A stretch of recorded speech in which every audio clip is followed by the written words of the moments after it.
кийинки учурларда баардык эле кыргыз коомчулугу айрыкча ушу массалык маалымат каражаттарынын демократиялуулугу ачык айкындуулугу боюнча көйгөй маселелер жаралып эле келген, эми айрыкча күчөп кеткени боюнча көп сөздөр болуп атат да. Мисалы үчүн мени дагы саясатчы катары ушул нерсе абдан чынын айтсам кыжаалат эле кылып атат деп айтсак болот. Эми саясат деген ушундай нерсе, пикирлердин, көз караштардын альтернативасы болуш керек. Мамлекеттин өзүнүн пропозициялык күчтөрү бар, ага карама каршы дейбизби, же болбосо альтернатив дейбизби, сөзсүз оппозиция бар. Оппозиция жок болсо оппозицияны ойлоп табыш керек деген чыган саясатчылар, Черчилль баш болгон саясатчылар убагында айтышкан. Демек, оппозициялык саясат болгондон кийин анын массалык маалымат каражаттары болуш керек.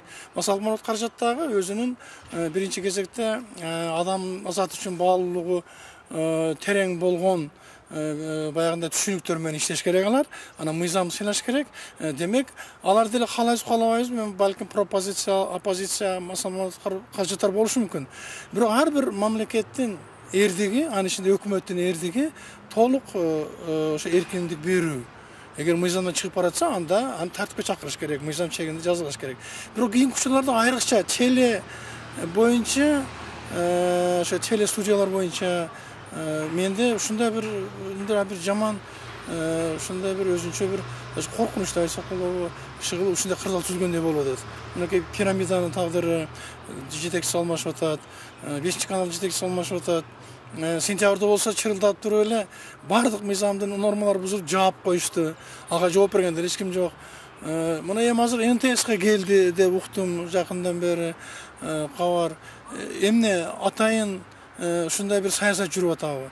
Эгерде баардык эле массалык маалымат каражаттары ушул өкмөттү, бийликти мактай турган куралга айлантып алабыз деген болсо, анда булар абдан терең жаңылышат жана анын жазасын, сазайын жакында эле көрүп калыштары мүмкүн өзү, бийлик өзү.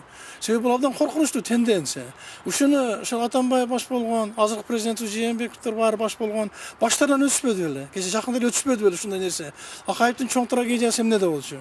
Кийинки Акаев деп айтайын, бир акыркы 5 жылдагы, анан Бакиевдин учурундагы ошол журналисттердин жазаланышы, өлтүрүлүшү керек болсо, студиялар тартып алуу, каналдарды, ошолордун аягы эмне менен бүттү эле. Бирок элдин оозун жаап, кыргыз эли өзүнө мүнөздүү болгон баягы эркиндик сүйгөн касиетин аз дагы болсо кичине тоюндуруп ушул турган оппозициялык эмелер, басылмалар.